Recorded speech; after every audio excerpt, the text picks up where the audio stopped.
अस्सलाम वालेकुम वरहमतुल्लाहि वबरकातुहू।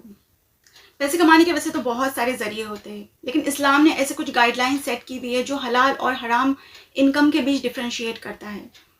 और मुस्लिम होने के नाते बहुत इंपॉर्टेंट है हमारे लिए कि हम इन मसले मसाइल को समझें और इन पे अमल करें, इन्हें अपनी ज़िंदगी में इम्प्लीमेंट करें।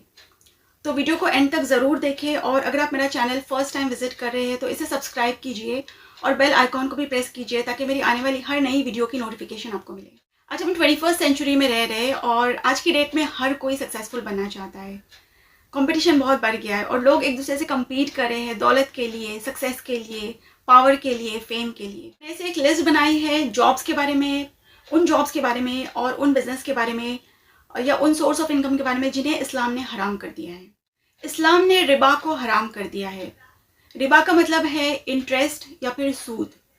अगर हम किसी को कोई कर्ज दें या फिर किसी को लोन दें और बदले में हम उससे कुछ एक्स्ट्रा पैसा ले लें कि वो लोन तो हम वापस ले लें, उसके साथ साथ कुछ एक्स्ट्रा अमाउंट चार्ज करें, एक्स्ट्रा प्रॉफिट चार्ज करें, तो वो एक्स्ट्रा प्रॉफिट का जो पैसा होता है उसे सूद कहते हैं या फिर उसे रिबा कहते हैं।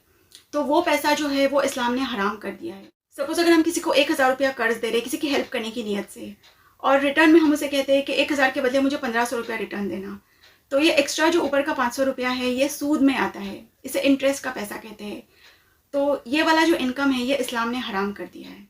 सूद लेना या देना दोनों इस्लाम में हराम है और कोई भी ऐसी जॉब या बिजनेस जो सूद को या इंटरेस्ट को एनकरेज करता हो ये भी हराम है। इस्लाम ने खमर को हराम कर दिया है। हर किस्म के इंटॉक्सिकेशन या फिर नशे को खमर कहते हैं। अच्छा, अब नशा किस चीज़ में होता है? अल्कोहल में, शराब में। तो हर वो बिजनेस या जॉब या किसी भी किस्म की एक्टिविटी जो अल्कोहल से रिलेटेड है, जैसे कि शराब पीना, शराब पिलाना, शराब बनाना, उसे मैन्युफैक्चर करना, शराब की कंपनी में जॉब करना, ये सारे प्रोफेशंस, ये सारे सोर्स ऑफ इनकम जो है वो हराम है। आपके साथ साथ जुआ खेलना, गैम्बलिंग करना, जुए में पैसा लगाना या लॉटरी ऑर्गेनाइज करना, इस तरह की कोई भी एक्टिविटी जिसके ज़रिए हम पैसा कमाएं, ये सारा जो सोर्स ऑफ इनकम ये हराम इनकम में आता है।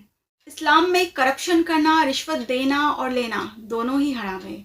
इसी से रिलेटेड मैं आपको एक हदीस सुनाती हूँ। अम्र इब्न अल आस रदियल्लाहु ताला अन्हु से रिवायत है। हमारे नबी सल्लल्लाहु अलैहि वसल्लम ने फरमाया कि जो शख्स रिश्वत देता है या लेता है, इन दोनों पे अल्लाह की लानत होती है। और इस हदीस को जो है वो अबू दाऊद ने रिपोर्ट किया। पोक, जिसे उर्दू में हम सुअर का गोश्त भी कहते हैं, तो इस तरह की कोई भी जॉब या कोई भी बिजनेस जहाँ पोक का गोश्त बेचा जाए, खिलाया जाए, पकाया जाए, या इस तरह का कोई रेस्टोरेंट जिसमें आप जॉब करें या फिर अपना बिजनेस करें, जहाँ पोक से रिलेटेड कोई भी एक्टिविटी हो या पोक से रिलेटेड कोई भी किस्म का बिजनेस हो, ये सारा सोर्स ऑफ इनकम जो है वो हराम है। इस्लाम में चाहे म्यूज़िक हो, मूवीज़ हो, डांस हो या फिर कोई पोर्नोग्राफिक कंटेंट हो, ये सब चीज़ें हराम है। इसे बनाना तो हराम है ही। इसके अलावा अगर आप किसी म्यूज़िक कंपनी में या फिर किसी प्रोडक्शन हाउस में जॉब करें और आपकी जॉब से रिलेटेड अगर आप ऐसा कोई काम करें कि आपका डायरेक्ट कनेक्शन हो इस म्यूज़िक को बनाने में या इस मूवी को बनाने में, या आपका कोई भी किस्म का कंट्रीब्यूशन हो, तो उस ज़रिए से आप जो भी पैसे कमाएंगे वो सारा इनकम जो है आपका हराम इनकम में आता है। अगर कोई औरत किसी ऐसे प्रोफेशन में हो या ऐसी कोई जॉब करी हो जहाँ पे वो खुद को एक्सपोज कर रही हो या फिर अपने बॉडी पार्ट्स दिखा रही हो, या फिर वो किसी मूवी में काम कर रही हो या फिर किसी ड्रामा में या फिर किसी एडवर्टीज़मेंट में जहाँ पे उसे खुद का जिस्म दिखाना पड़ रहा है, या फिर वो मर्दों के साथ बहुत घुल मिल के काम कर रही हो, जैसे कि हम आजकल देख रहे हैं जिस तरह की मूवीज़ बन रही है, जिस तरह के ड्रामाज बन रहे हैं, कपल्स के बीच में, मेल्स और फीमेल्स के बीच में किस तरह के सीन्स होते हैं, जो इंटीमेट कंटेंट दिखाया जाता है, जो सेक्सुअल कंटेंट दिखाया जाता है, या जिस तरह का रोमांस और इंटीमेसी दिखाई जा रही है, उस ज़रिए से अगर वो पैसा कमा रही है तो इस तरह का जो पैसा है वो भी हराम इनकम की कैटेगरी में आता है। ऐसा नहीं है कि औरतों को मर्दों के साथ काम करने की इजाज़त नहीं है, बल्कि इस्लाम ने इजाज़त दी हुई है कि औरतें काम कर सकती हैं। लेकिन इवन हमारे नबी सल्लल्लाहु अलैहि वसल्लम के टाइम में भी औरतें जो थी वो मर्दों के साथ मिलके काम किया करती थी, वॉर्स में हिस्सा लिया करती थी, बिजनेस किया करती थी। हमारे नबी सल्लल्लाहु अलैहि वसल्लम की जो पहली बीवी थी हज़रत खदीजा रदियल्लाहु ताला अन्हा, वो खुद भी माशाल्लाह एक बहुत ही सक्सेसफुल बिजनेस वूमेन थी जो मर्दों के साथ मिलके काम किया करती थी। मर्दों से उनका इंटरेक्शन होता था, बातचीत हुआ करती थी। लेकिन अगर औरतें मर्दों के साथ काम करती हैं तो डेफ़िनेटली औरतों को अपनी बाउंड्रीज़ पता होनी चाहिए, अपनी लिमिटेशंस पता होनी चाहिए कि हमारी लिमिट्स कहाँ पे है, हमारी बाउंड्रीज़ कहाँ तक है।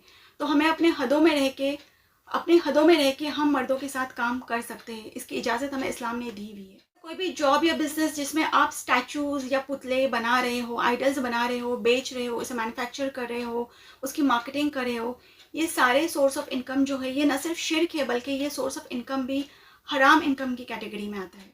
अगर आप एक कंटेंट क्रिएटर हो यूट्यूब पे, फेसबुक पे, इंस्टाग्राम पे या फिर किसी भी सोशल प्लेटफॉर्म पे, और अगर आप ऐसा कोई कंटेंट बना रहे हो या ऐसा कुछ दिखा रहे हो जो पॉर्न हो, इंटीमेट हो, सेक्सुअल हो या फिर किसी भी तरह से शेमलेस हो, तो इस तरह के बनाए हुए कंटेंट के ज़रिए आप जो भी पैसा कमाएंगे वो सारा पैसा भी हराम इनकम की कैटेगरी में आता है। ये कुछ हराम सोर्स ऑफ इनकम जो अभी मैंने आपके साथ शेयर किए। लिस्ट वैसे बहुत लंबी है लेकिन मैंने जस्ट कुछ मेन पॉइंट्स को ही हाईलाइट किया हुआ है। तो उम्मीद है आपने आज की वीडियो से कुछ नया लर्न किया। वीडियो को लाइक कीजिए और मेरे चैनल को भी सब्सक्राइब कीजिए। मिलते हैं अगली वीडियो में इंशाल्लाह। तब तक के लिए अपना ख्याल रखिए और मुझे भी अपनी दुआओं में याद रखिए। जज़ाकल्लाह खैर।